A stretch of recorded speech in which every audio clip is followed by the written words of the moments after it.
Hi, Diana. Thank you so much for talking with me today. I understand you live in Austria. Could you please tell me what it's like for you living essentially under house arrest because you are unvaccinated? I'm happy to be able to talk to you. It's a very interesting situation that we're in, that we even need to have this conversation. But I'm very happy to say a little bit about how things are for me. Obviously, this whole thing has been going on a long time, but it's only in the last 2 or 3 weeks that we've actually had some separation between the vaccinated and the unvaccinated in terms of what we can do. And so since Monday, the situation is that all those who are unvaccinated can still go to work. So I teach English at an adult education center. I can go there and teach as long as I've got an up-to-date PCR test, which also has been very difficult because these new rules were brought in very quickly.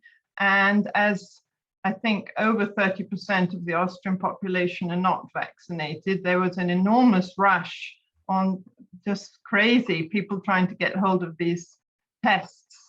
Because the test that we'd been doing previously wasn't accepted anymore, isn't accepted.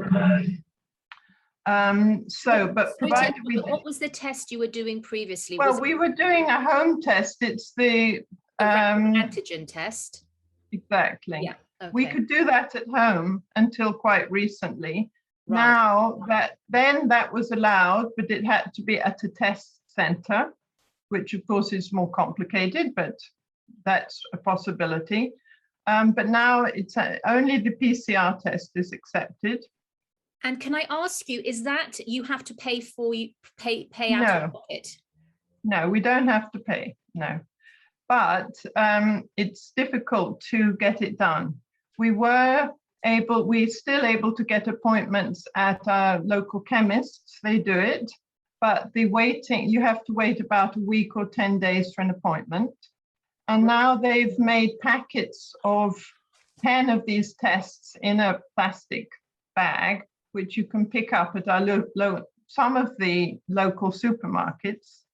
And that started on Monday. Although the week before we were already told we need them, but they weren't available. Started on Monday. Can I ask you, how often do you have to test yourself with the PCR?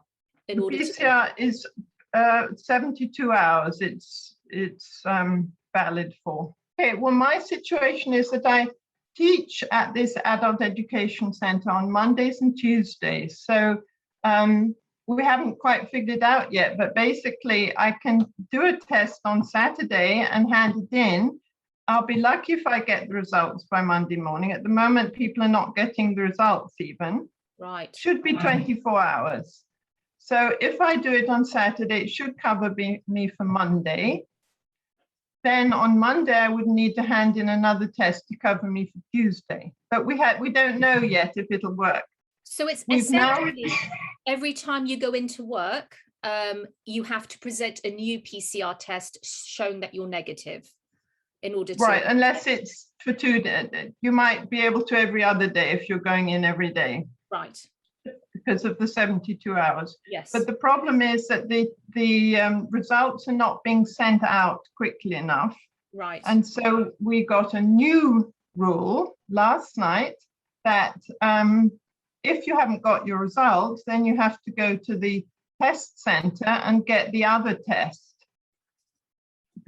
what we called antigen test, which is the lateral flow test. Yeah. Lateral flow test, exactly. We have to go and get that one, which lasts for 24 hours in the morning on the way to work if we haven't got the results for the other test. So complicated.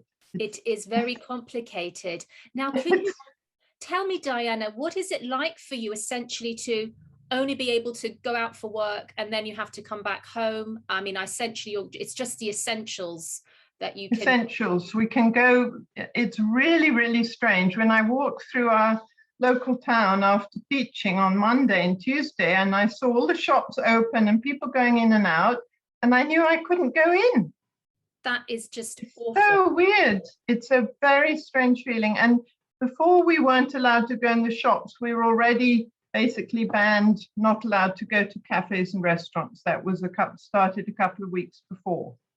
So Right. that was the first step, that unvaccinated people couldn't go to cafes, restaurants, hotels, whatever. And then this last step on Monday was we also can't go anywhere, basically. So this means for me, for example, I can go shopping, I can buy pet food, I can go to the chemist, but that's about it. So all the things that, and I can go to work. So all the things that I do which make me happy, I mean, I do love my teaching, luckily, and I have a lovely home, and so everything's fine. But still, I have a yoga class, which should have taken place this morning. The yoga teacher, who's also not vaccinated, but she's allowed to work, so she could have the class. But half the group were not allowed to go because half are not vaccinated. So I can't do my yoga class. I belong to an English book club, which is very important for me because it's a group of English-speaking people from this area. We meet together once a month, talk about a book or many books, and you know, I really enjoy it. But I think there's about 12, more than 12 people in the group. I think I'm the only one not vaccinated. It hasn't been discussed very much. The other people are whatever. Anyway, I think I'm the only one in the group who's not vaccinated. And last Saturday, I had to say, I'm sorry, I can't come. And how did that make you feel? I felt horrible. I felt so weird, basically, and especially because I didn't announce it to the whole group, but a couple of friends, I told them that I wouldn't be coming. I just feel like for many people who are vaccinated, their feeling is, oh, well, your fault, sorry, but, you know. Right. If you were vaccinated, you wouldn't be putting yourself in this situation. That's a kind of feeling indirectly. I've given up trying to talk to people who are vaccinated, or from my friends. Right. I can't talk to them about it. There's no point. I don't anymore. Have you lost any friends over this? Are there people that will not associate with you because you're unvaccinated? No, I can't say that, but definitely it's changed friendships. Right. Because there's this whole area that we don't talk about. Yes. And I have a question. Or just touch on, but very carefully. I'd like to ask you, can you invite people over to your home? To be honest, I'm not quite sure about that. I think it's a little bit of a gray area. I haven't lost any friends, but my friendships haven't flourished, let's say.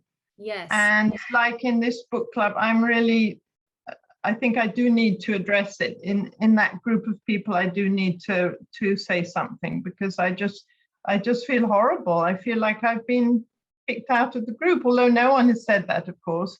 But we have a big Christmas meeting and a very special meal at a very special restaurant has been planned. You know, it's all booked and arranged, and I won't be able to go in December. I won't be able to go.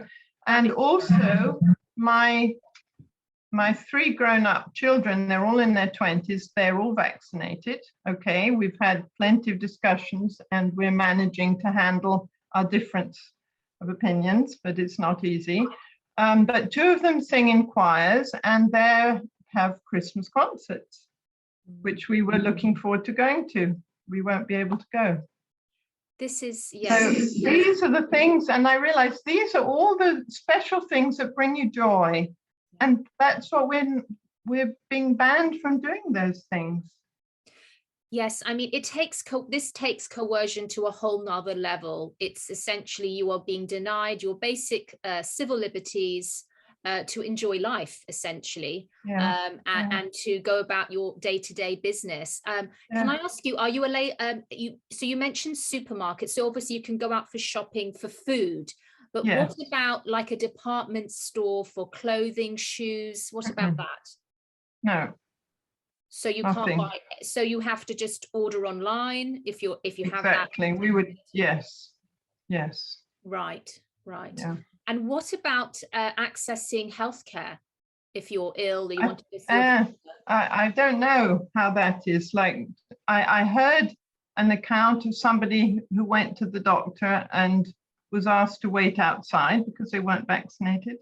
Right. But yeah, I haven't gone that far. I don't know. Luckily, my husband and I are very, do a lot for our health. We don't go to doctors very often. Yes. But I don't know. And how long is the government, the chancellor, how long did he say this is going to last for? Well, he said 10 days. Right. And some people in my English groups have think that then there'll be a general lockdown. So that's also, there's this rumor. I haven't heard, and I don't watch the main news either. It's just when Austria went into lockdown previously, how long did that last for?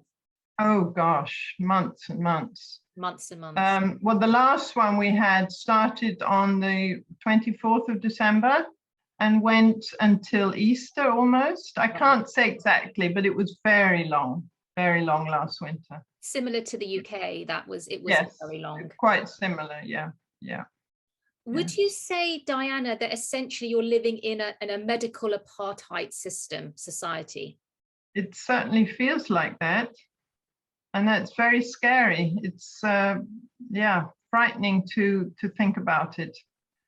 And I'm going to ask you finally, has that changed your own sort of perspective do you feel under enough, obviously you're under mounting pressure to get vaccinated. Do you think you will make the decision to be vaccinated, or will you stand by your guns, so to speak? I feel very strongly I will not be vaccinated. I feel the more pressure that's put on me, the more I feel absolutely not. But it's very scary to think of how far it could go. Now, also, do you know, Diana, any other relatives or friends who have chosen your position not to get vaccinated? Oh, yes. So you're not alone? I'm not alone. I feel very fortunate. My husband and his whole family, his comes from a big, typical Austrian mountain family. He has 7 brothers and sisters. As far as I know, there were maybe 1 or 2, but most of them are not vaccinated. And in my family, my brother and sister also not vaccinated. So we have that support amongst each other. And I have a few good friends here, including an English woman who's not vaccinated. She was born and came to Austria when she was quite young, but a local woman. And I have about 12 people in my, I wouldn't say close friends, but people that I know well who are not vaccinated. If this situation persists and lasts sort of long term, would you even think about possibly moving and leaving Austria? Well, depends if it's better somewhere else. I would love to be in England, to be honest, to be near my brother or my sister, but it's a bit unrealistic, and who knows how things are developing there too for you. Yes, exactly. That's on the one hand. Yeah. And also I have my 3 children here, I have my life here. I've been here for 30 years. Yes. So, and I teach English. How am I going to do that in England? Yes, of course. But the financial aspect is also part of this whole thing. If I don't like to think how far it could go, but these are all concerns. But I feel after living here for so long, my roots are in both countries, let's say. I go back. I have been going back and forth for years. I went back and forth sometimes 3 or 4 times a year. I would go to England. Of course, not recently. Are you able to fly out of the country? I have no idea. It would be, I imagine, really difficult. Right. Yeah.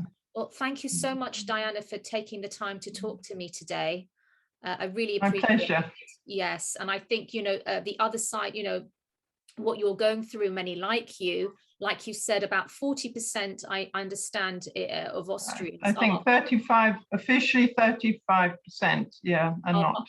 yes, yes. So it's fantastic that you're able to tell me, your side Mm. and what you've been experiencing. Thank you so much.